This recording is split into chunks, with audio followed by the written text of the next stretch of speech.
نیکوکاروں کی اور اللہ کے انعام یافتہ بندوں کی سنگت و رفاقت وہ صلے کے طور پہ ملتی ہے اللہ اور اس کے رسول کی اطاعت کرنے کی۔ اللہ اور اس کے رسول کی اطاعت کرو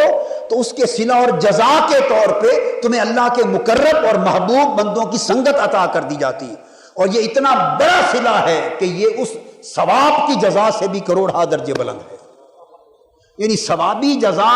معمولی چیز ہے، لیکن اللہ کے مقرب بندوں کی مجلس نصیب ہو جائے، صبح و شام ان کی قربت نصیب ہو جائے، ان کی سنگت نصیب ہو جائے، تو یہ اتنا بڑا صلہ ہے، اس لیے کہ پھر جو انعامات اللہ کے ان انعام یافتہ بندوں پر اتر رہے ہوتے ہیں، ان کی سنگت میں رہنے والوں کو بھی ان انعامات کا حصہ ملتا رہتا ہے۔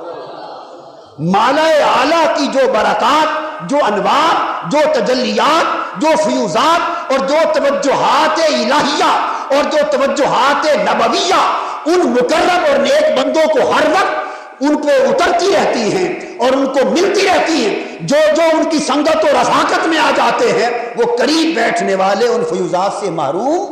نہیں کیے جاتے، ان کو بھی ہر فیض میں سے کچھ نہ کچھ حصہ بقدر ظرف ملتا رہتا۔ تو اندازہ کریں، ثواب تو ملا ایک جزا کے طور پہ، جس نے جتنا عمل کیا اس کا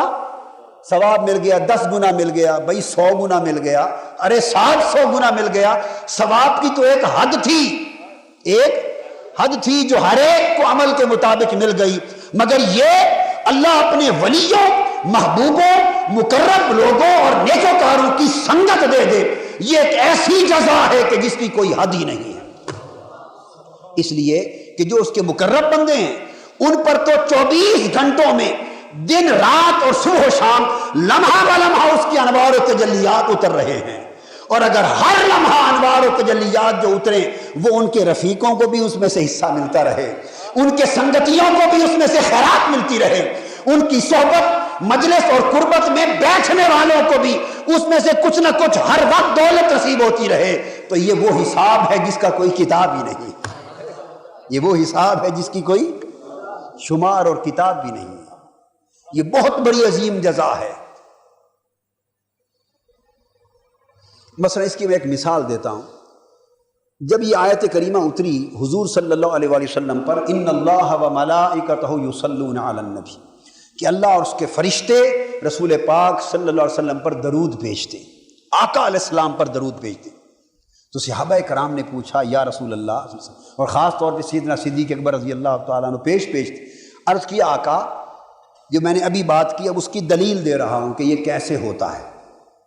یہ 2 دلیلیں دوں گا۔ تو سوال کیا آقا آپ پر اللہ کی جو نعمت اترتی ہے ہمارے حسب حال اور قدر ظرف اس میں سے ہمیں بھی حصہ کچھ نہ کچھ ضرور ملتا ہے، جو کچھ اللہ پاک آپ کو عطا فرماتے ہیں اس میں سے ہمیں بھی، چونکہ ہم آپ کے غلام ہیں تو آپ کی سنگت اور غلامی کے صدقے سے اور پیروی کے باعث ہمیں بھی اس میں سے کچھ حصہ ملتا ہے۔ یہ نعمت جو اللہ نے آپ کو عطا کی کہ اللہ اور اس کے فرشتے آپ پر ہر وقت درود بھیجتے ہیں، تو کیا اس نعمت میں سے بھی ہمیں کچھ حصہ ملے گا؟ اب بات کو سمجھ گئے نا کہ آپ پر تو اللہ درود بھیجتا ہے اور فرشتے بھی بھیجتے ہیں، تو کیا اللہ اور اس کے فرشتے درود بھیجیں آپ پر تو اس میں سے کچھ ہمارے ساتھ بھی یہ معاملہ ہو سکتا ہے کہ ہمیں بھی تھوڑی سی خیرات مل جائے؟ یہ سوال کرنے کی دیر تھی، رب کائنات نے فرمایا جبرائیل جا اس سوال کا جواب میرے محبوب کے پاس لے کر پہنچ، اور آیت اتری هو الذی یصلی علیکم وملائکتہ لیخرجکم من الظلمات الی النور، اے میرے محبوب کے غلاموں سنو، وہ رب وہ ہے جو اپنے پیغمبر پر تو صبح و شام وہ اور اس کے فرشتے درود بھیجتے ہی ہیں، مگر وہ صحابہ اور جو غلام میرے محبوب کی غلامی میں آ گئے ہیں، قیامت تک اللہ اور اس کے فرشتے ان پر بھی درود بھیجتے ہیں، ان پر بھی درود بھیجتے ہیں۔ یا ایھا الذین آمنوا اذکروا اللہ ذکرا کثیرا وسبحوہ بکرۃ واصیلا، اے ایمان والو صبح و شام اللہ کا ذکر کیا کرو، اس کی تسبیح کیا کرو۔ یہ فرما کر فرمایا هو الذی یصلی علیکم، اے ایمان والو، یہ صرف صحابہ کرام کے لیے خاص، آپ کے لیے بھی ہے، آقا کی پوری امت کے لیے ہے، اور قیامت تک آقا کی پوری امت اس فیض نبوی میں سے اپنے اپنے حسب حال حصہ پاتی جا رہی ہے۔ فرمایا اے ایمان والو اگر تم اسی راہ پر قائم رہو تو سنو جو فیض اللہ نے اپنے پیغمبر پہ کیا ہے، پیغمبر پر تو اس لیے کیا کہ وہ اس کا حقدار تھا، اور تم پر پیغمبر کے صدقے میں یہ خیرات ہو رہی ہے کہ وہ ذات تم پر بھی اور اس کے فرشتے بھی اسی طرح درود بھیجتے رہتے ہیں۔ هو الذی یصلی علیکم وملائکتہ، اللہ اور اس کے فرشتے تم پر بھی درود بھیجتے رہتے ہیں۔ حضور پر درود بھیجنا ان کی شان اور مرتبے کے لائق، اور اس میں سے امت کو یہ حصہ ملنا امت کی اور ہر شخص کی شان اور مرتبے کے لائق۔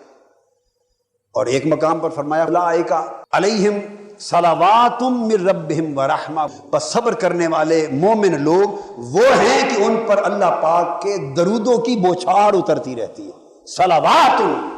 من ربہم، درودوں کی بارشیں ہوتی رہتی ہیں مومنوں پر۔ تو حضور علیہ السلام پر بھی ہوئی، اور آقا کے صدقے پوری امت کو بھی حصہ بولیے مل گیا۔ تو قرآن کی دلیل سے یہ بات ثابت ہو گئی نا۔ اب یہاں سے جو نقطہ سمجھنے والا وہ یہ، بعض لوگوں کا کبھی کبھی یہ سوچنا کہ جو عمل کرتا ہے بس اس کی جزا اسی کو ہے۔ آپ جو بزرگوں، ولیوں، نیکوکاروں کے اور اچھے لوگوں کے ساتھ جانے کا لالچ کرتے ہیں تو آپ کو کیا ملتا ہے؟ سوال ہوتا ہے ذہن میں کہ انہوں نے عمل کیے، ان کو تو جزا ملے گی، آپ کو کیا ملتا ہے ان کے پاس جانے کا؟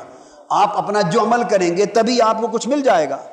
نہیں۔ تو قرآن اس کا جواب دیتا ہے بھئی درود تو بھیجا گیا حضور پر، درود تو بھیجا گیا حضور علیہ السلام پر، مگر امت کو حضور کی غلامی کی نسبت سے قیامت تک اس میں سے حصہ مل گیا۔ تو یہ ہماری خاطر نہیں، یہ حضور کے صدقے سے ملا، یہ حضور علیہ السلام کے صدقے سے ملا۔ تو گویا اگر کوئی تعلق پیدا کر لیتا ہے تو اللہ پاک پھر چھانٹی نہیں کرتا،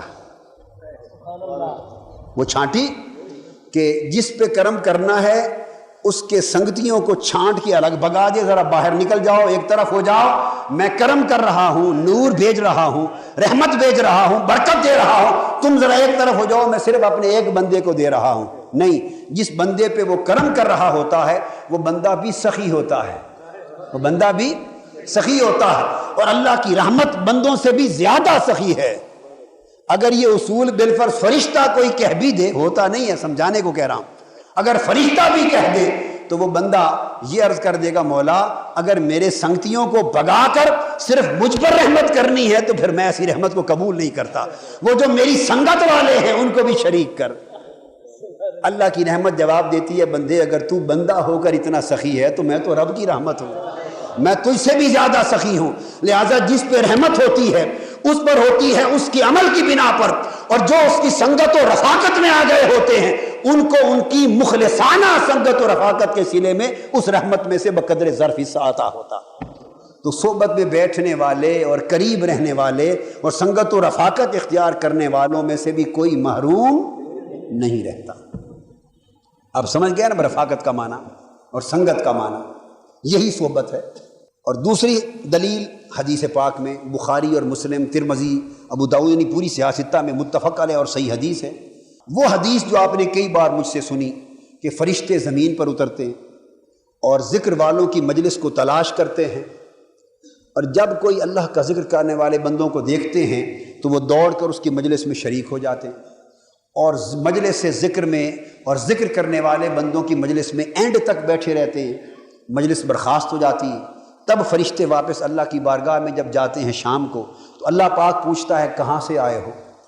وہ عرض کرتے ہیں باری تعالیٰ تیرا فلاں ذکر کرنے والا بندہ یا ذکر کرنے والے بندے ان کی مجلس تھی تو ہم ان کی سنگت میں مجلس میں بیٹھ گئے تھے، ان کی مجلس سے اٹھ کر آئے ہیں۔ اللہ پاک طویل مکالمہ بیان ہوا ہے۔ آخری بات کہنا چاہتا ہوں، بالآخر اللہ پاک فرماتے ہیں فرشتوں گواہ ہو جاؤ، اس ذکر کی مجلس میں جتنے لوگ بیٹھے تھے میں نے سب کو بخش دیا۔ اب کوئی ضعیف حدیث نہیں ہے، یہ متفق علیہ حدیث ہے اور حدیث صحیح ہے۔ حضرت ابو ہریرہ رضی اللہ تعالیٰ عنہ راوی ہیں، اور متعدد طرق سے حدیث کی متعدد کتب میں روایت آئی۔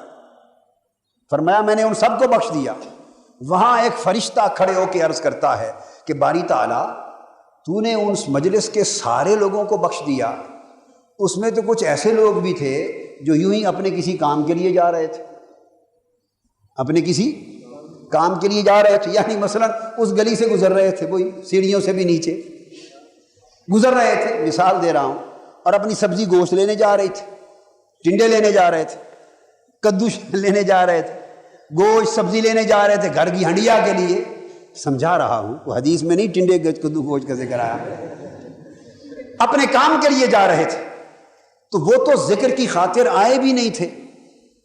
ذکر کی خاطر تو یوں ہی چلتے چلتے انہوں نے دیکھا کہ چلو دیکھو تو صحیح کیا ہو رہا ہے، تو مجلس میں رک گئے. تو کیا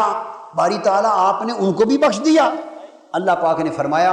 ہاں، مجھے اپنی بخشش کی اور اپنی عزت کی اور اپنی غیرت کی قسم، میں نے ان کو بھی بخش دیا، اس لیے کہ میرے جن بندوں کی مجلس میں بیٹھے تھے وہ اتنے اونچے لوگ ہیں کہ جو ان کی سنگت میں بیٹھ جائے وہ بھی محروم نہیں رہتا. جو ان کی سنگت میں آ جائے وہ بھی محروم. تو میری رحمت یہ گوارا نہیں کرتی، اور ان بندوں سے میری محبت یہ گوارا نہیں کرتی کہ ان کو بخشوں چن کے اور جو عارضی طور پہ کھڑے ہو گئے تھے ان کو نکال دوں. نہیں، وہ شکوہ کریں گے مولا تیری اتنی وسیع رحمت اور تو نے ان کو نکال دیا. چلو وہ آ تو گئے تھے نا کسی بہانے، ان کو بھی حصہ دے دیتا، تو میں نے بخشش کا حصہ ان کو بھی عطا کر دیا. اب یہ میری یا آپ کی کہی ہوئی بات نہیں ہے، کوئی اعتراض کر دے یہ حدیث صحیح ہے اور متفق علیہ حدیث، اس کا انکار صاحب ایمان کوئی نہیں کر سکتا. تو کیا پتہ چلا اس میں پیغمبر کی بات نہیں ہے، اس میں امت میں سے نیک لوگوں کی بات. تو جو نیکوکاروں اور ذکر شعاروں کی مجلس میں آ جائے اور چلتا چلتا یوں ہی رغبت پیدا ہو اور بیٹھ جائے، اس کو بھی حصہ مل جاتا ہے. کیوں کہ اسی طرح بیٹھنے سے ہی تو ہلکا پھلکا رنگ چڑھنے لگتا ہے. ہلکا پھلکا تو اللہ پاک محروم نہیں کرتا.